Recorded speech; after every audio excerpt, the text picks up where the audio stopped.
So if you watch or read the news, you've probably heard that inflation for 2001 was substantially higher than anyone expected. But if you've bought anything lately, you didn't need the news to tell you this because you've already felt the sting of higher prices, whether it's the gasoline you put in your car, the food you buy, or the cost of everyday necessities. Almost everything went up in 2021. But how much did it go up? Well, the Bureau of Labor Statistics released the final number, and the 2021 average inflation number came in at 7%. It hasn't been that high since 1981, and since 1960, there have only been 6 years where inflation was higher than it was last year. Now, I'd like to hear from you down in the comments. What's the one thing you buy all the time that went up the most in 2021? So let's talk about a question that I get all of the time when I'm talking about the topic of inflation. And that's, Devin, where in the heck did they come up with this number? 7% is not even close to the inflation I experienced. Now, some people are adamant that the CPI numbers are artificial and don't actually represent the increases as we feel them in our daily spending.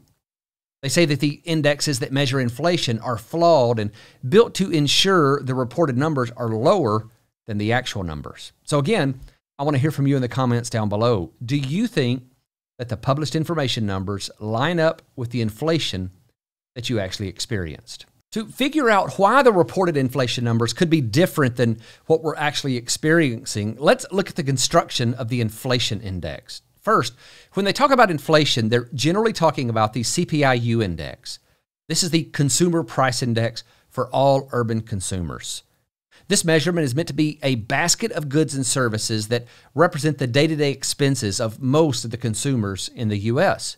According to the Bureau of Labor Statistics, it covers 93% of the population.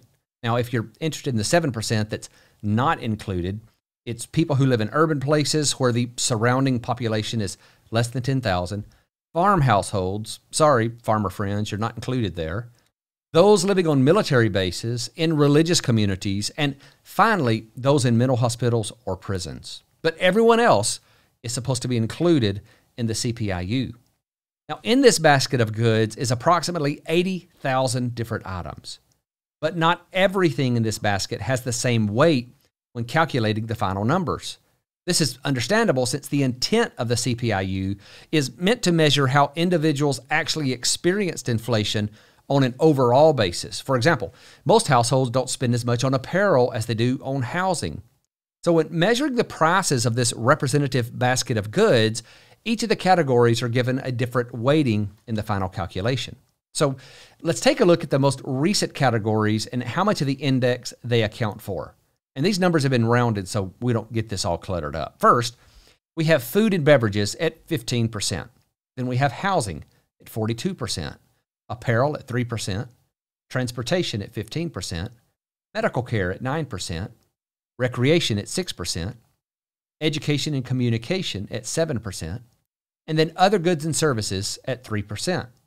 So the assumption here is that housing is going to make up 42% of your spending, apparel is going to be 3% of your spending, and so on.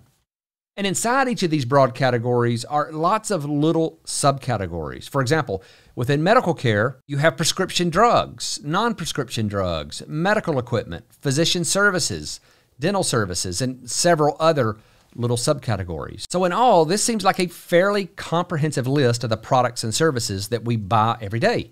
But when you dive into the details, things start to get a little wonky. For example, let's look at the largest category in the index, housing.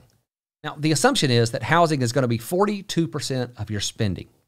Inside of this category, you have the typical things you'd expect, like the cost of electricity, floor coverings, trash collection, and so on.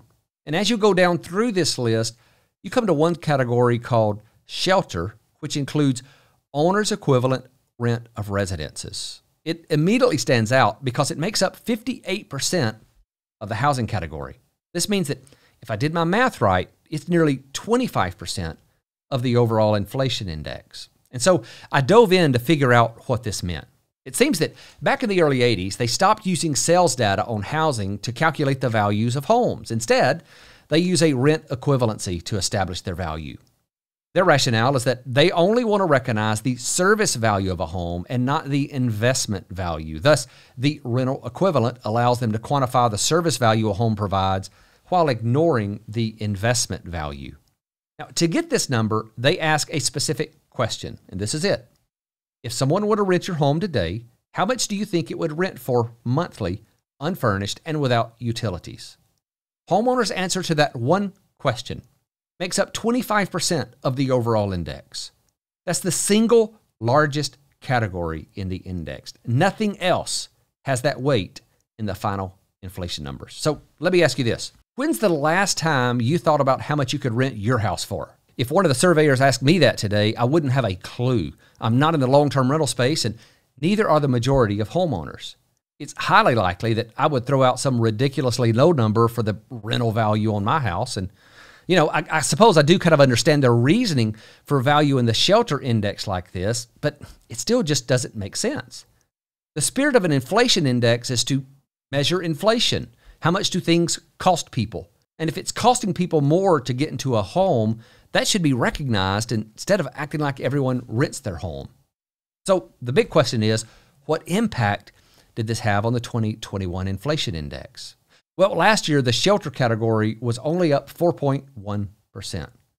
So when you look at the overall 7% inflation we had in 2021, just know that a quarter of that 7% came from this category, which was only up 4.1%. That means that the entire average was pushed down because the single largest category in the index was only up 4.1%. And if you're familiar with the way averages work, it's easy to see that if they would have used actual house prices instead, the overall inflation rate would have been much higher. And just a note on the actual house prices last year. According to the most widely used index, home prices were up over 18% in 2021. That's a far cry from the 4.1% that was reported. So that leaves the question, why would they arrange the inflation index that keeps it lower than it actually is? Well, there is a simple logical argument for why the government would want to do this. The 7 largest benefit programs, Social Security, Medicare, SSI, CHIP, SNAP, Civil Service Retirement, and military pensions, all automatically receive adjustments to benefit levels based on changes to inflation. If inflation is higher, then benefit payments go up. And there are 127 million people who receive one or more of these benefits. That's nearly 40% of the population. So if the actual inflation numbers are reported, the cost of those programs could increase drastically. Let's face it, the nation is already more than $20 trillion in debt. There may not be room for that kind of spending. Now, I'm not completely sold on the idea that inflation reporting is a conspiracy to keep benefit levels low, because inflation and the methods used to measure it are pretty complicated. And you can't even get economists to agree on the right way that inflation should be measured. But from the view of someone who's a bystander, this sure doesn't seem like the right approach. But I think we can agree that inflation was probably higher than 7% in 2021. And I think it's going to be a problem again in 2022. This is something you need to pay attention to. Understanding where we are with inflation is important because it can have a big impact on your spending needs in retirement. Inflation is the biggest enemy of retirees, period. This could change when you retire, or if you're already retired, it may determine how long your money will last. This is something you need to watch, and I'll be here keeping my eyes on it. If you want to follow along, be sure to subscribe if you haven't already. Thanks for watching.